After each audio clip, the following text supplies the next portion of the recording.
Je voudrais commencer par remercier Anne Wolfel pour son invitation et l'espace pluriel pour ces deux soirées autour du spectacle de Marie Vial. Alors, je ne sais pas qui l'a vu déjà hier et ceux qui le verront ce soir. J'ai trouvé pour ma part, je ne l'avais pas vu à Paris, que c'était un très beau spectacle. Je suis très content d'être venu jusqu'à Pau pour le découvrir. Vous savez que c'est le troisième spectacle qu'elle fait à partir des textes de Pascal Quignard. Le Nom sur le bout de la langue était le premier, j'en reparlerai. Triomphe du temps, dont Pascal Quignard dit que c'est une sorte de sonate qu'il a écrite pour Marie Vial. Et ce texte qu'il a écrit de façon plus collaborative, si l'on peut dire, avec Marie. Je voudrais souligner que c'est un geste assez récent dans le travail de Pascal Quignard que de confier un texte à la scène ou à la danse. En tout cas, c'est ce passage de donner son texte à une autre voix, à une autre diction. Vous verrez tout à l'heure, vous avez déjà vu, jusqu'au cri, jusqu'au chant ou jusqu'à même un moment muet dans le spectacle Princesse vieille reine. Et c'est sans doute un geste assez nouveau dans cette délégation de voix à une autre voix que la sienne. C'est pas tout à fait du théâtre, je dirais, que Pascal Quignard écrit, mais ça n'est plus exactement la forme de l'écrit. Et pour moi qui avais lu le texte qui est édité, j'ai trouvé intéressant de voir que toute la partie finale du texte sur George Sand avait été enlevée. Marie Vial explique elle-même que ce morceau-là de texte fonctionnait moins bien pour le spectacle qu'elle a fait.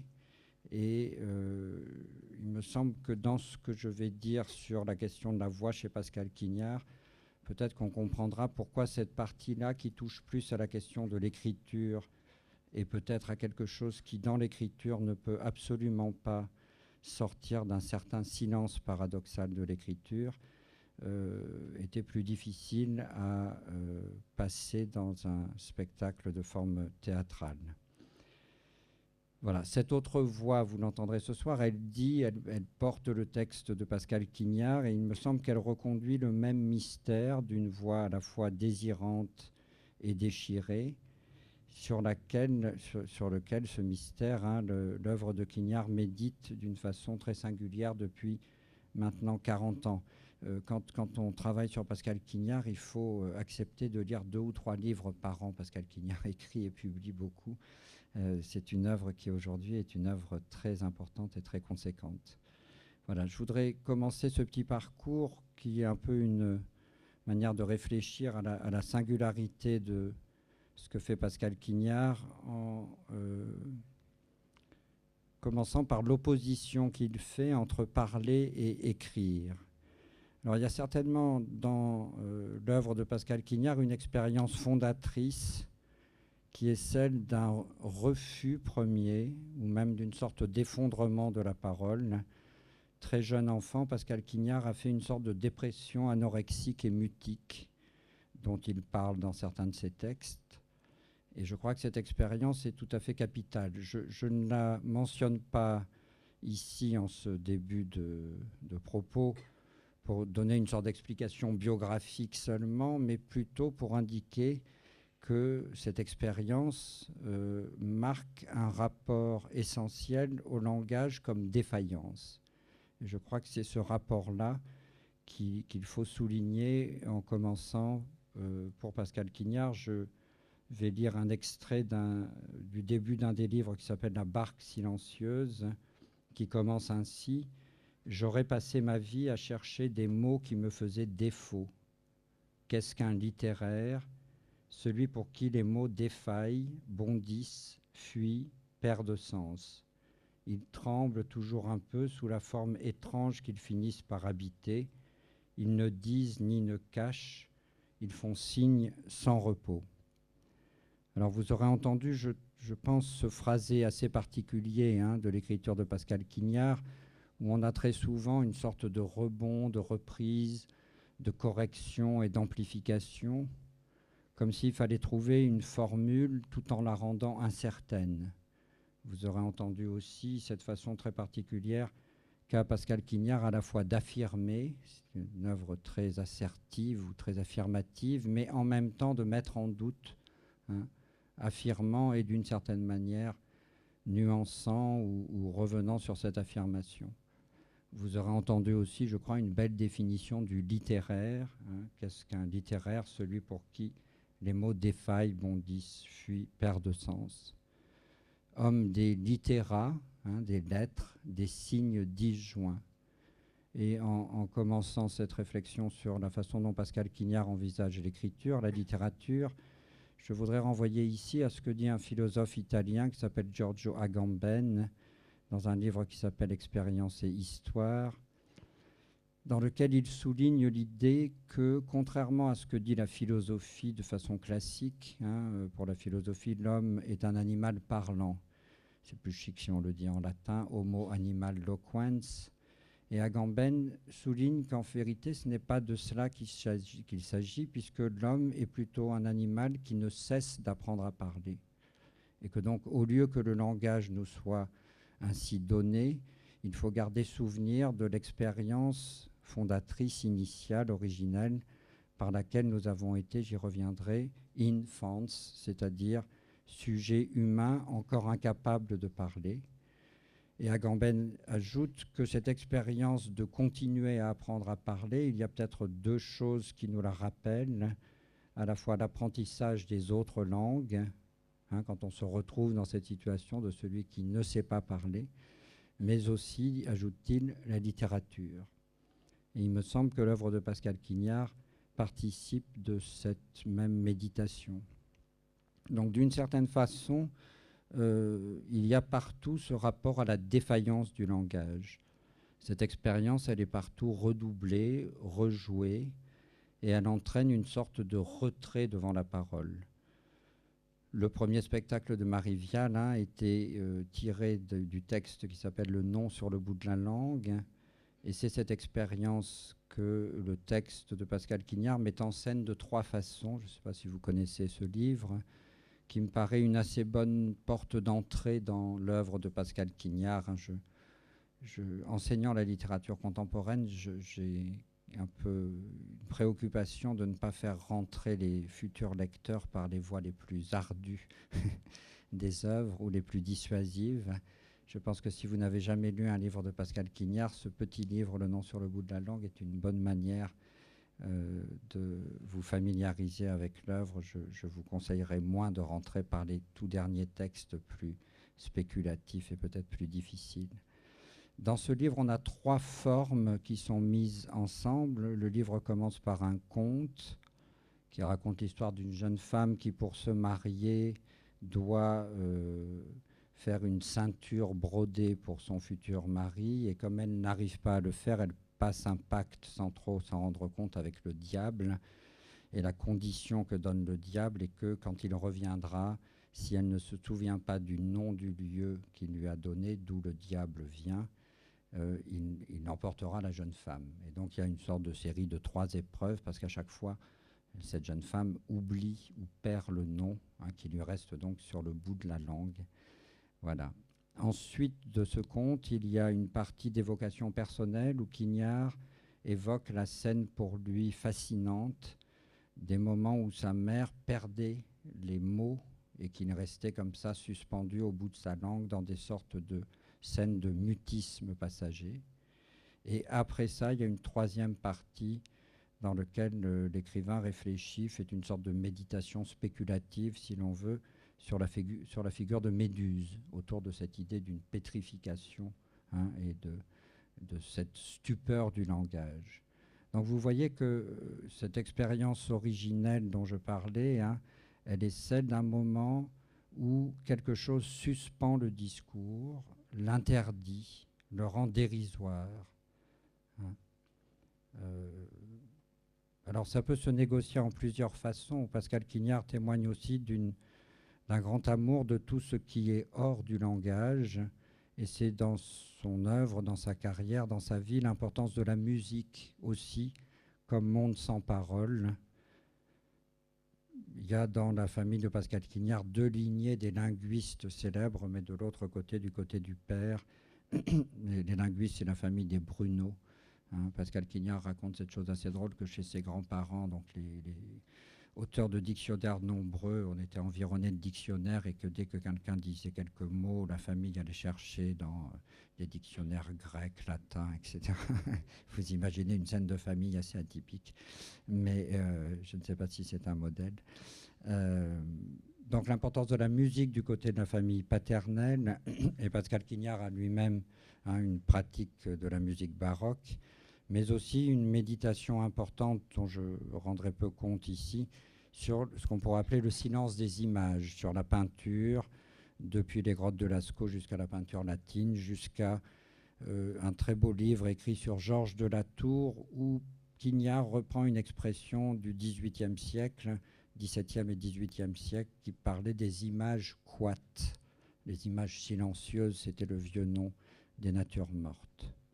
Donc le premier geste de l'œuvre de Quignard me semble être de creuser l'écart, de l'aggraver entre le silence particulier qui procède à l'écriture et à la lecture, donc d'un côté, et de l'autre, le bavardage de la parole et la scène sociale un peu vaine de ce que nous faisons quand nous discourons. Alors on verra dans cette opposition l'influence sur lui d'un auteur confidentiel mais important qui s'appelle Louis-René Desforêts. Et moi, j'ai commencé à travailler sur Louis-René Desforêts. Je suis venu à Pascal Quignard d'une certaine façon par l'œuvre de Desforêts. Desforêts sur qui Pascal Quignard a écrit un petit livre dont je vais juste souligner le titre, puisque ce livre s'appelle « Le vœu de silence ». Hein, c'est donc ce moment récurrent dans l'œuvre de Desforêts où un jeune adolescent fait vœu de se taire, et évidemment est entraîné à une sorte de trahison dramatique de cette promesse qu'il se fait à lui-même. Hein. D'autre part, Pascal Quignard a aussi écrit le texte de 4e de couverture d'un autre livre qui est sans doute un texte très ambigu sur cette question de l'opposition entre écrire ou lire et parler, qui s'appelle Le Bavard, hein, qui est une sorte de texte où celui qui parle se retourne contre sa propre parole. Donc la première position peut-être subie dans l'enfance, position revendiquée comme matrice de l'écriture, c'est une position de retrait, de mise au silence de la voix parlante. Et beaucoup des textes, des premiers textes, disons des années 80-90 de Pascal Quignard, reviennent sur cette dichotomie, je ne sais pas comment dire, sur cette opposition. L'écrivain est dit phonoclaste. Hein, Pascal Quignard aime bien les mots un peu savants, les mots qui viennent des langues étrangères, dans une gêne technique à l'égard des fragments. Hein, la Bruyère est décrit comme quelqu'un qui donc détruit la phonée, c'est-à-dire la dimension orale du discours. Dans les petits traités, il invente aussi un mot qui est le mot de misologue, comme on dit misogyne. Le misologue, c'est celui qui est le logos, qui est la parole qui croit savoir et les effets de maîtrise qui y sont connexes. C'est chez lui le leitmotiv que vous trouverez à peu près dans tous les textes les plus récents, de se tenir dans ce qu'il appelle in angulo, dans le coin. Lire et écrire, c'est se retrancher, c'est venir dans le coin de la pièce, c'est s'isoler. C'est donc le retrait, la solitude de celui qui se voue au livre. Plusieurs scènes témoignent de cette espèce de moment fascinant. Il y en a une aussi que Pascal Quignard évoque souvent. Elle se trouve chez Saint-Augustin. C'est quand Saint-Augustin, arrivant en Italie, découvre, en rendant visite à Saint-Ambroise, toutes sortes de figures qui vous sont très familières, que Saint-Ambroise est un des premiers dans l'histoire de la culture occidentale à lire à voix silencieuse, alors que chez les latins, on lisait à voix haute. Et donc saint Augustin ne comprend pas ce que fait saint Ambroise. Il lit un texte et il ne l'articule pas. Voilà. Ce moment-là est pour Pascal Quignard une sorte de moment comme ça emblématique de ce retrait silencieux de la lecture. Et dans beaucoup des textes des années 80, Pascal Quignard choisit cette solution, c'est-à-dire que finalement, pour continuer de se taire, pour rester fidèle à ce silence premier, il faut écrire. Écrire, c'est parler de façon silencieuse, c'est rentrer dans le tête-à-tête des lettrés, qui équivaut à la relation des amants. C'est rentrer dans une sorte d'asocialité fondamentale, dans ce que Pascal Quignard appelle dans un texte plus récent la communauté des solitaires, l'étrange communauté des solitaires, dont un des modèles peut être le Port-Royal, l'un des jansénistes au XVIIe siècle. Alors le deuxième temps que je voudrais déduire de cela, c'est chez Pascal Quignard une très curieuse manière d'affirmer la continuité absolue entre écrire et lire. Il faut donc, vous l'avez entendu, entrer dans le cabinet des lettrés. C'est une expression que je reprends aussi à Pascal Quignard. Rentrer dans l'intemporalité particulière des livres. Lire est une sorte d'expérience incoative. Excusez-moi si je dis des mots trop compliqués. C'est-à-dire incoative, ça veut dire qu'il n'est jamais fini. C'est pas avoir lu, mais c'est rester dans le lire. La lecture est une sorte d'expérience de désorientation, de désynchronisation. Elle nous sort du temps et elle est une expérience qui, pour Quignard, est absolument équivalente à celle de l'écriture. Elle est toujours en cours. D'où chez lui un certain refus de l'œuvre achevée. Et il y a sans doute aujourd'hui quelque chose d'un peu océanique dans les textes de Pascal Quignard, dans le dernier projet qui est commencé depuis le milieu des années 90 et que Pascal Quignard appelle Dernier Royaume. Nous en sommes au tome 10 aujourd'hui, il en prévoit 17. Courage pour ses lecteurs. Voilà, pour Pascal Quignard, et pour moi depuis longtemps, aussi longtemps que je le connais, c'est un sujet d'étonnement. Pour moi, écrire et lire sont deux activités certes liées, mais d'une certaine manière opposées. Et je me souviens d'une fois où on avait discuté de ça, une invitation à l'université à Bordeaux, et où Pascal Quignard ne comprenait même pas ma question. Je lui disais, il me semble qu'on écrit pour se débarrasser de la lecture. Il m'avait dit, mais pas du tout, pas du tout. Non, c'est la même chose. Hein.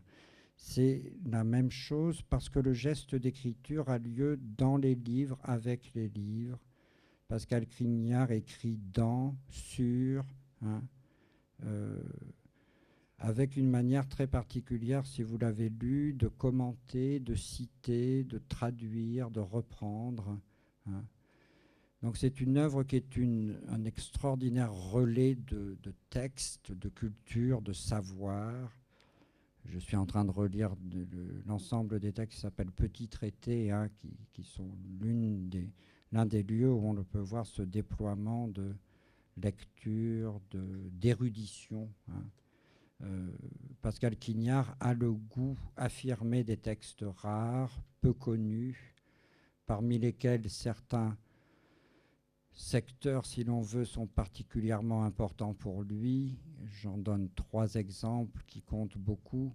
La latinité tardive, avec des écrivains tout à fait obscurs, même des spécialistes de lettres classiques. Et Pascal Quignard est un extraordinaire latiniste, un traducteur un petit peu abrupt, volontairement, du latin. D'autre part, la Chine et le Japon, et aussi une prédilection pour les auteurs du XVIIe siècle, notamment les auteurs jansénistes, hein, de la deuxième moitié du XVIIe siècle. Mais on pourrait ajouter aussi toutes sortes de textes du Moyen-Âge. Hein. D'autre part aussi, Pascal Quignard a un goût pour toutes les langues multiples qui sont convoquées, grec, latin, allemand, italien, anglais. Hein. Et son œuvre se nourrit, vous le verrez ce soir, ou vous l'avez entendu déjà, d'une sorte de bain de fables, de mythes, d'anecdotes qu'il copie, recopie, reprend, re-raconte à sa façon. De cette manière, ce qu'on peut affirmer avec lui, c'est que l'expérience de se lire et de cet écrire nous amène, et j'y reviendrai pour finir, à quelque chose de très important qui est ce qu'on pourrait appeler la temporalité désynchronisée de la littérature.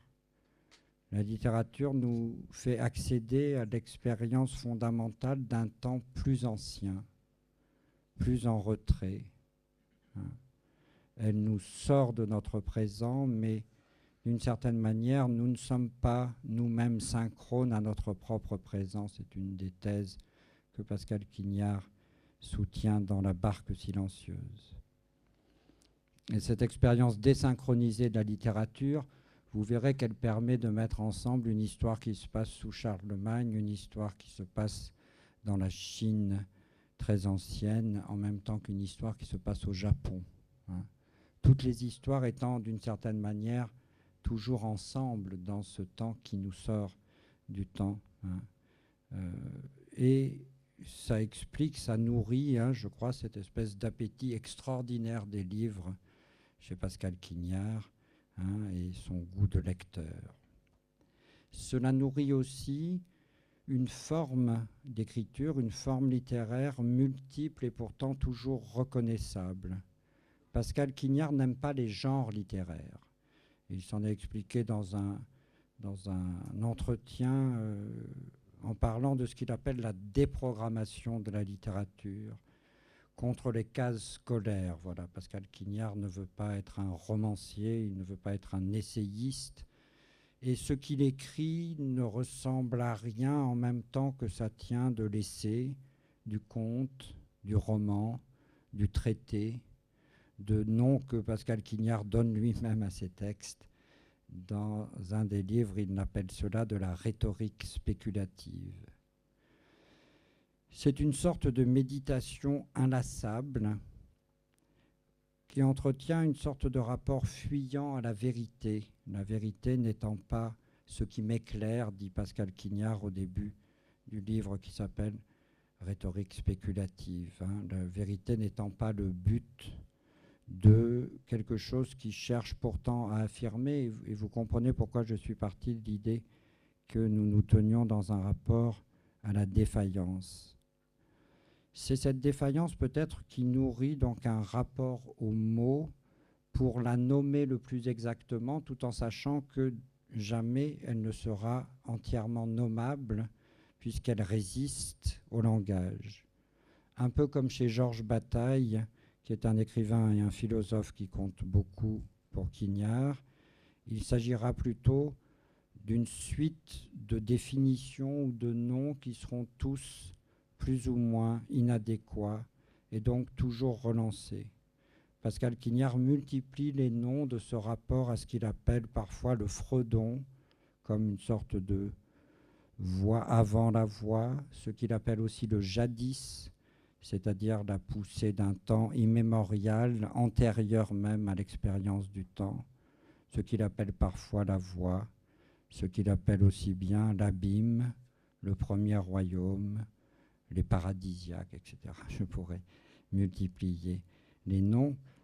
Aucun de ces noms ne suffisant et sans qu'aucun ait réellement le primat de l'origine. Pascal Quignard dit souvent sa haine de l'original dans un monde où vous savez que l'injonction est d'être original. C'est ce qui rend son œuvre un petit peu intempestive aussi.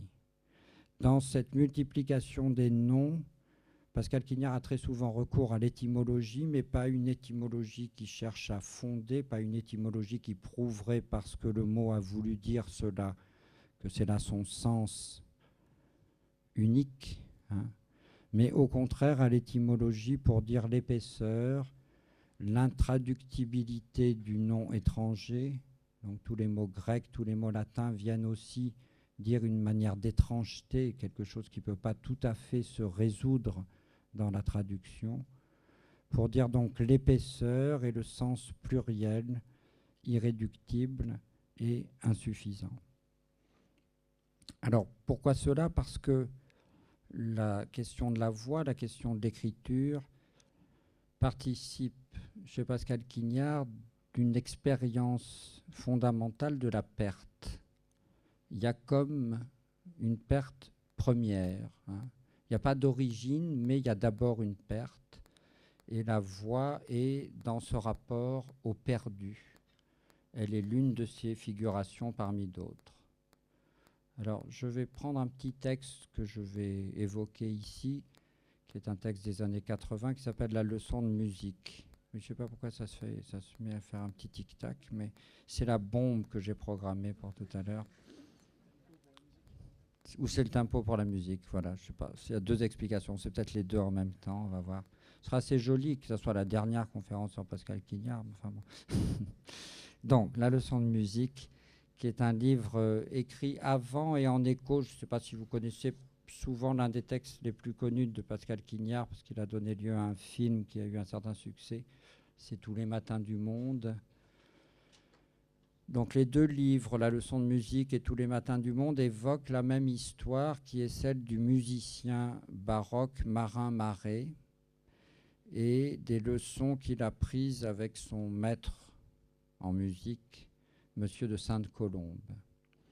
Alors, je voudrais revenir sur cette expérience de Marin Marais et la méditation dans la leçon de musique. La leçon de musique est plus un petit traité qu'un roman, puisqu'elle raconte l'histoire de Marin Marais et qu'elle médite sur cette expérience que je vais un petit peu plus décrire, qui fait que pour les hommes, pour les garçons, hein, il faut perdre sa voix d'enfance. C'est l'expérience, pour Pascal Quignard, traumatisante de la mue masculine, qui fait que, adultes ou adolescents, nous ne parlons plus avec la voix qui était la nôtre dans l'enfance.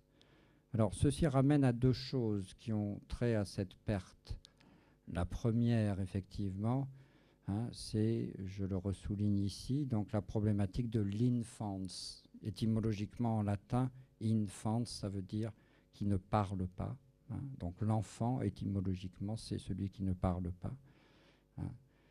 C'est-à-dire ce rapport à un état non parlant, hein, qui n'est pas un état sans langage, hein, puisque avant de parler, l'enfant, et même dans le ventre de sa mère, baigne dans un bain auditif, mais dans un bain auditif où le sujet humain est livré à une sorte de passivité de l'audition, de l'oreille. Voilà. Donc, il y a là quelque chose qui est perdu absolument. Mais ce perdu absolument est d'une certaine manière constitutif de notre subjectivité humaine. Alors, vous entendez aussi qu'il y a tout ce côté très spéculatif chez Pascal Quignard, parce que sur ce motif-là, il y a un certain nombre de choses qui renvoient à des lectures philosophiques très nombreuses, aussi bien qu'à des lectures psychanalytiques très nombreuses chez Freud. Il y a donc quelque chose qui n'est pas exactement originaire, mais qui n'est pas retrouvable, et que l'œuvre ne cesse de vouloir nommer comme ce jadis. Alors, c'est ça la chose curieuse, c'est que ce jadis, tout en étant perdu, fait surgissement et rappel. Alors, une façon peut-être plus simple de l'illustrer, c'est donc cette expérience de la mue, hein. Dans la leçon de musique, comme dans Tous les matins du monde, Marin Marais évoque ce moment terrible, parce que Marin Marais a commencé par être chanteur dans un chœur de jeunes gens, et qu'il ne peut rester dans ce chœur que tant qu'il garde la voix aiguë et féminine qui est la sienne.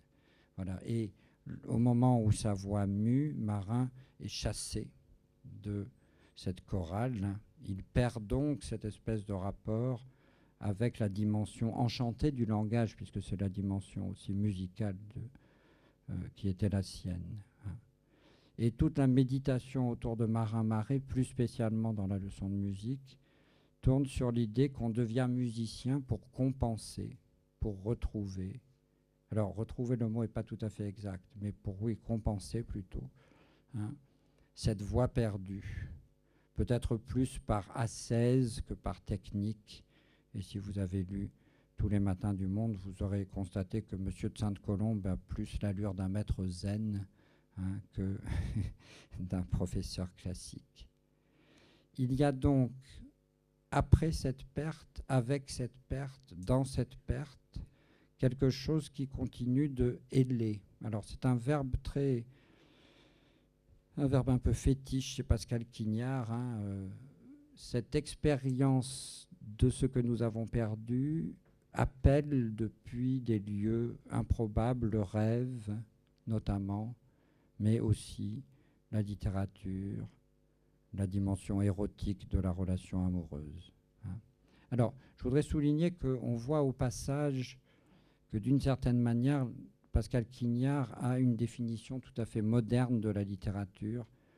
Je veux dire que c'est une des choses que j'essaye de dire assez vite quand j'enseigne la littérature contemporaine à des étudiants ou à des élèves, c'est de les débarrasser de l'illusion du bien-dire. Mais c'est un geste un peu paradoxal dans un pays obsédé par la dictée de Bernard Pivot et par un imaginaire totalement Troisième République des belles lettres.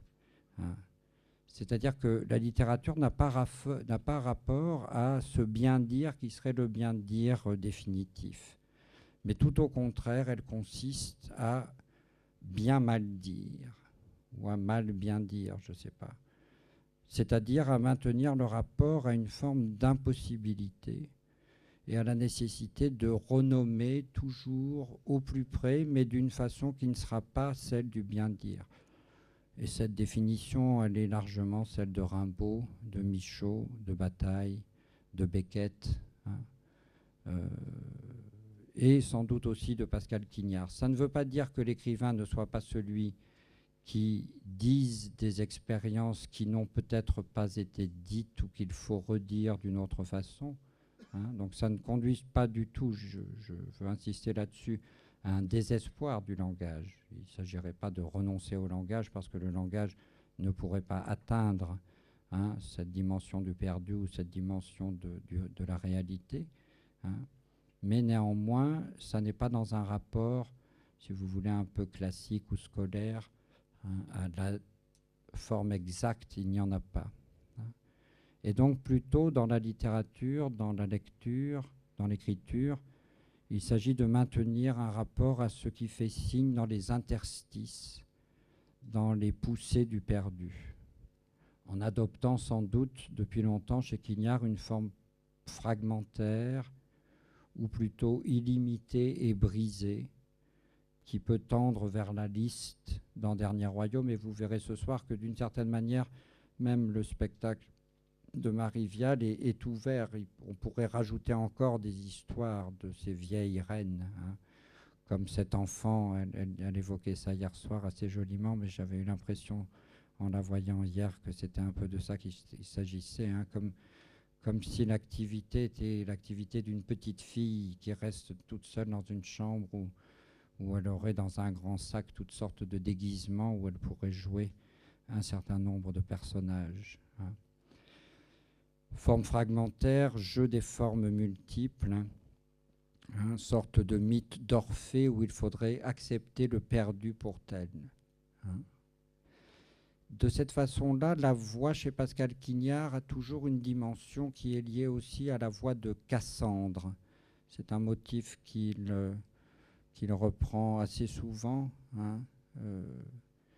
même quand il fait l'effort apparent de revenir sur des choses de son passé ou de raconter des épisodes de sa vie.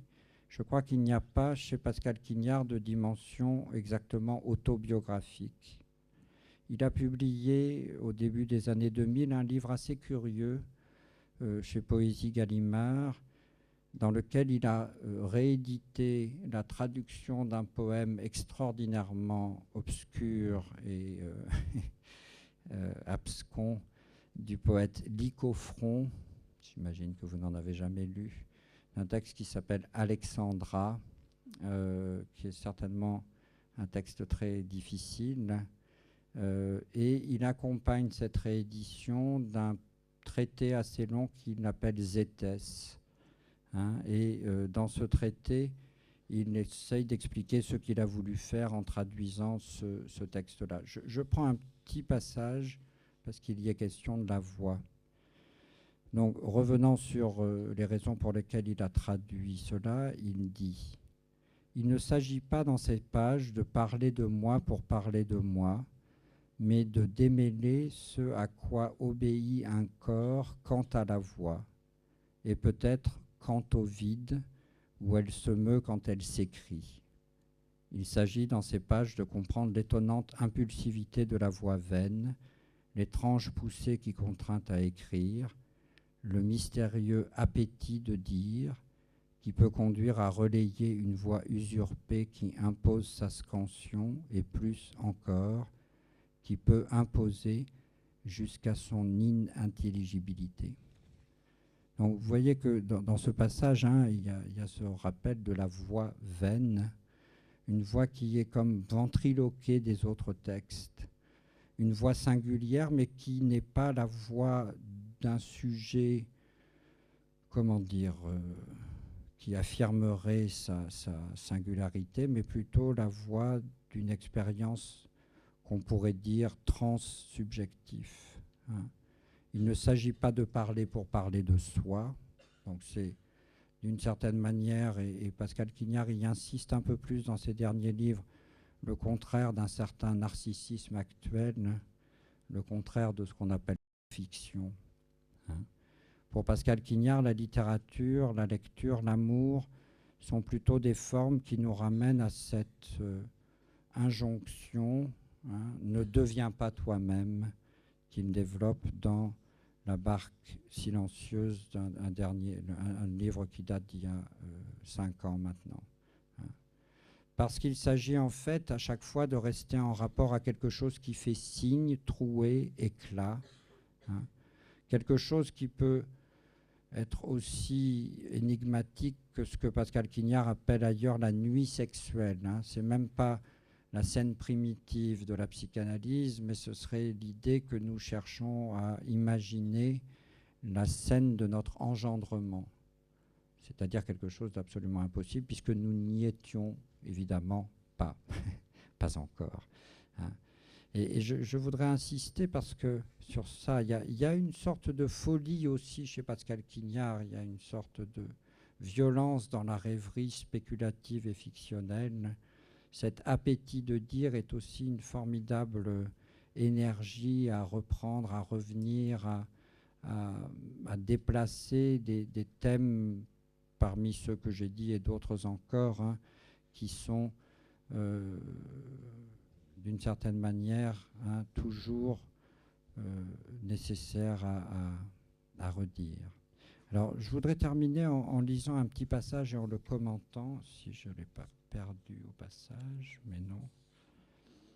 Je vais terminer en lisant un texte un petit peu plus long, histoire de vous faire entendre avant que Marie Vial vous donne à entendre le texte, mais d'une autre façon.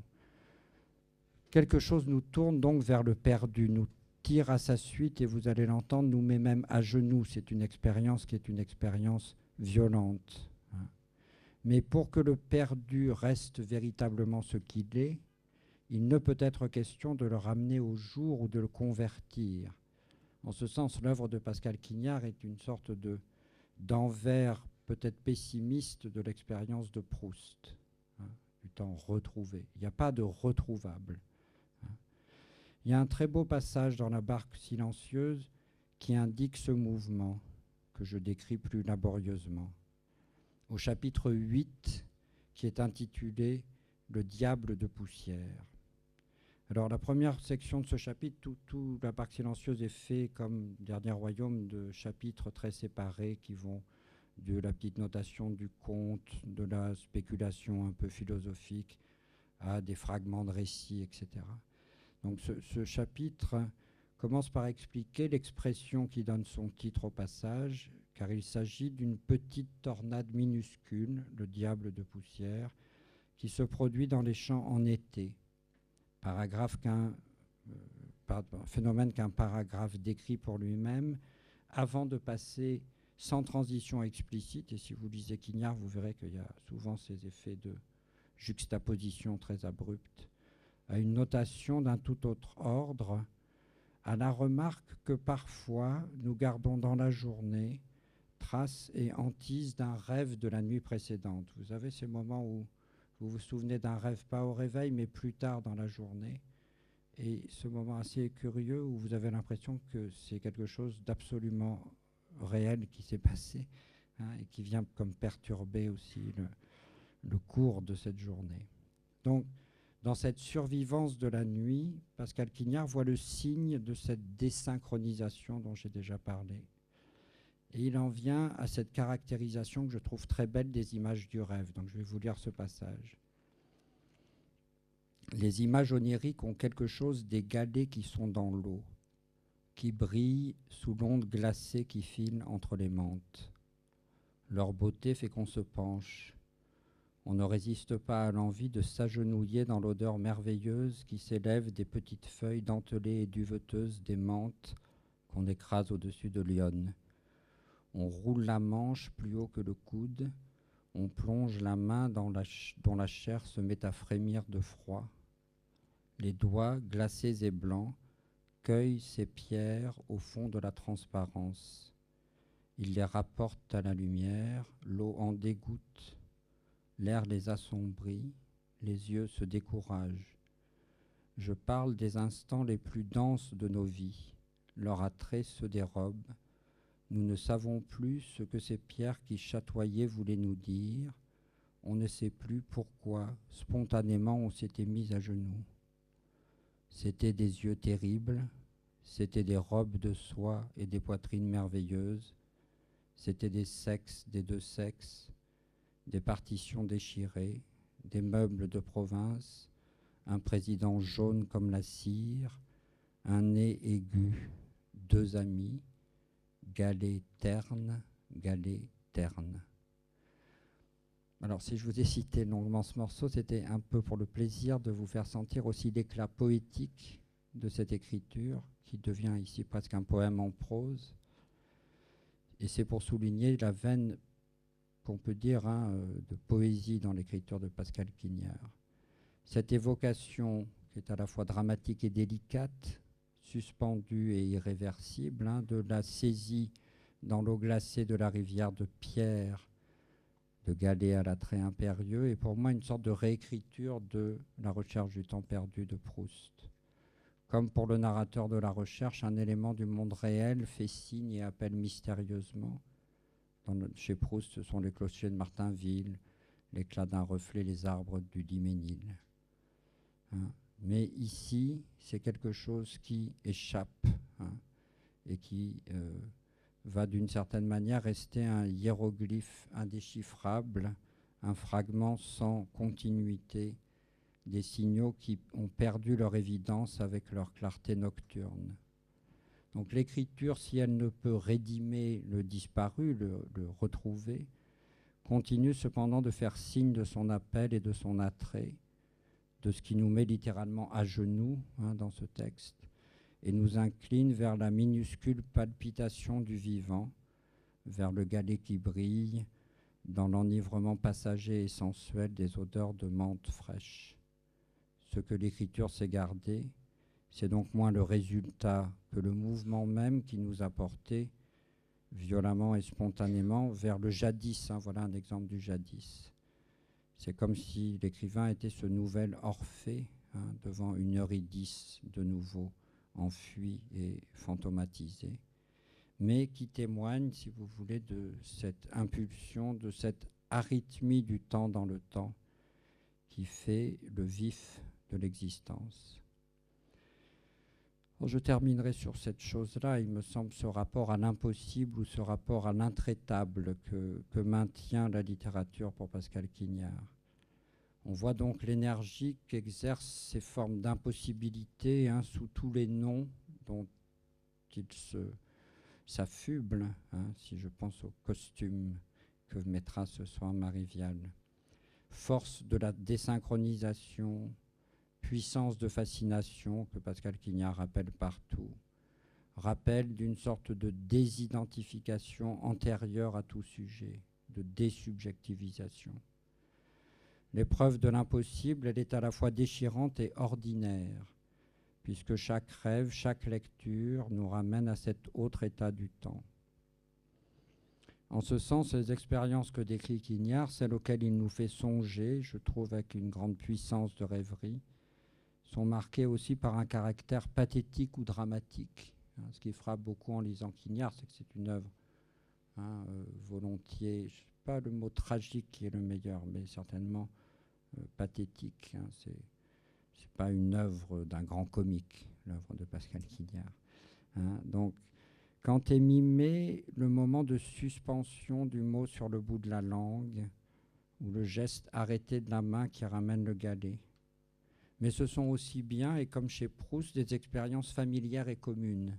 Il n'y a pas d'héroïsme particulier.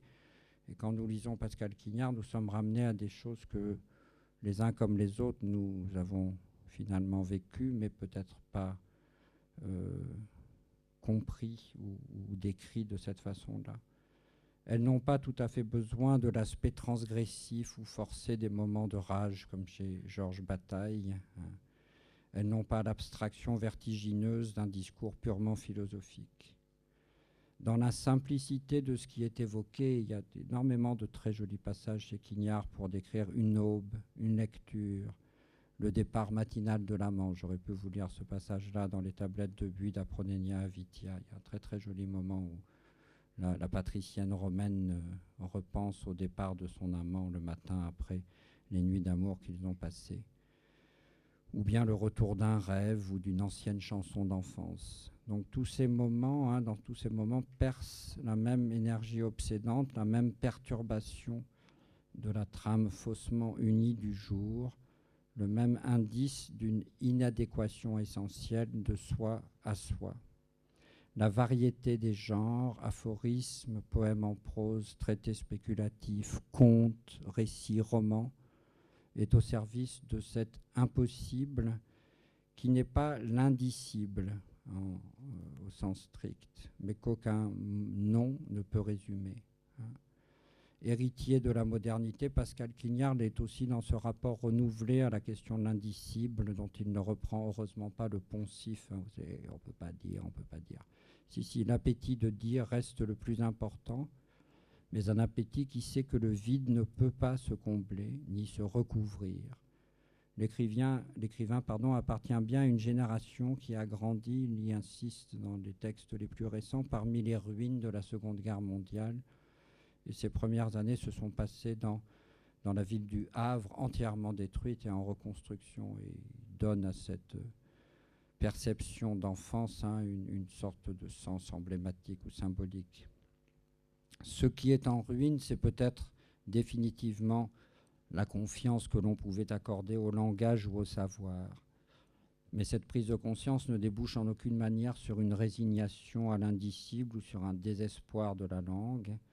Au contraire, elle nourrit une insatiable soif de dire, de nommer, un amour des savoirs dans ce qu'ils ont de plus fou, de plus obscur, dans ce qui en eux nous tire vers ce temps hors temps qui rend possible le temps.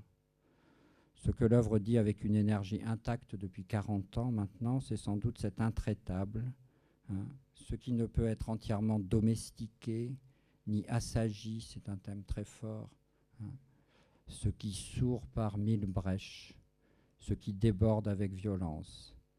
Quelque chose de sauvage, c'est peut-être...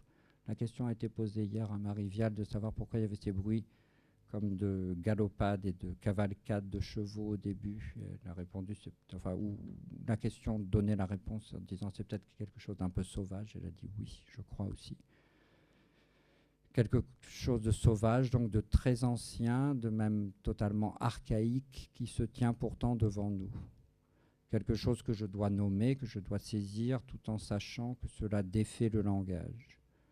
Quelque chose qui me fait lâcher prise et perdre le sentiment de moi, quelque chose qu'à la suite de Pascal Quignard, et en pastichant presque le rythme de ses phrases, je viens de le faire, donc c'est quelque chose que je suis invité à mon tour, et j'espère à votre tour aussi ce soir, à suivre avec passion et ravissement ou fascination. Merci.